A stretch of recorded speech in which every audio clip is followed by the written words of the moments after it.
All right, we are going to be going through our first November dumbbell-based exercise.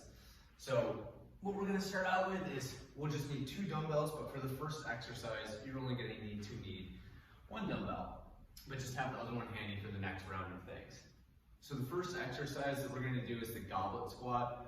Now, if you've done this one with us before, I'm going to show you how to make this knee friendly. So for this, we're going to have our feet about shoulder width apart. Our toes are going to be pointed out just slightly, and we're going to sit back, bringing our elbows right towards the inside of our knees. Okay, so it's going to look just like this, and I will show you from the side too.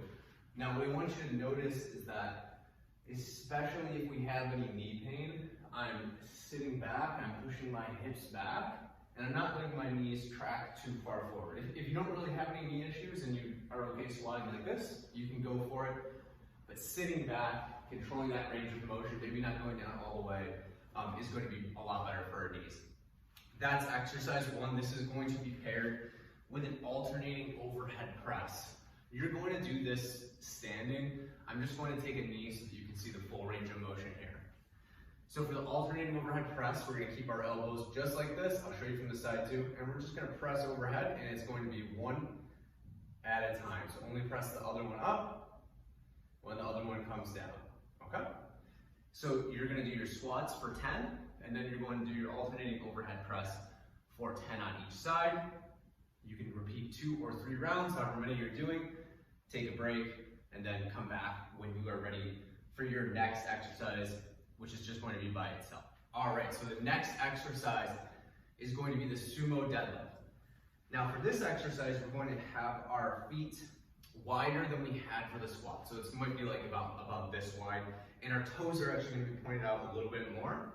You can do this with 1 dumbbell, you can do this with 2 dumbbells, but you're going to hold it right here if you're holding 1. If you're holding 2, you can do it just like this. But we're going to sit back, we're going to drive our knees out, and then come right back up. And I'll show you from the side. Big things here, keeping our back straight, not letting the dumbbells go out like this, keeping them really tight to our body, so it's looking just like this. So this one is done by itself, and we're going to make sure that we are bending our legs when we do this. This one's done by itself. If you're on weeks 1 or weeks 2, you're doing 10 reps. If you're doing up to 2 or 3 sets, just make sure that you rest about a minute in between each of your sets. When you're ready, you can come back, and we're going to have 2 exercises paired together. It's going to be a dumbbell curl to a punch out. So I'm going to show you the dumbbells, but it's going to look just like this. And we're going to punch right out just like that. And then along with that, it's going to be a single arm bend over row. So let me show you the curl to the punch out.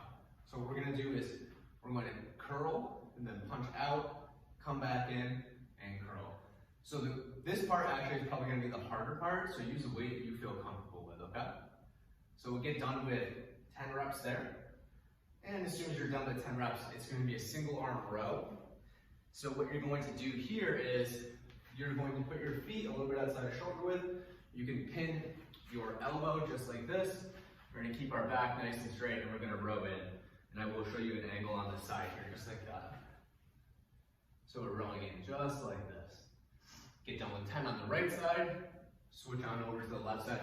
Big things here that I want you to focus on are trying to keep your back nice and straight. Now the last 2 things are going to be on the ground. We're going to do an alternating dumbbell press and then a weighted deadlift. Okay. So for the alternating press, we're going to start with both weights up. We're going to lower one down, one at a time, okay? And we're going to go until our elbow taps the ground, and then we're going to come right back up, okay? So you're going to get done with 10 on each arm. And then what I want you to do is just get one of them out of the way. We're going to hold one weight with both arms. We're going to push our low back into the ground. Legs are up at 90 degrees. Now, the further back this goes, the harder it's going to be, okay? So it's going to be one leg at a time, go out, keep your low back on the floor.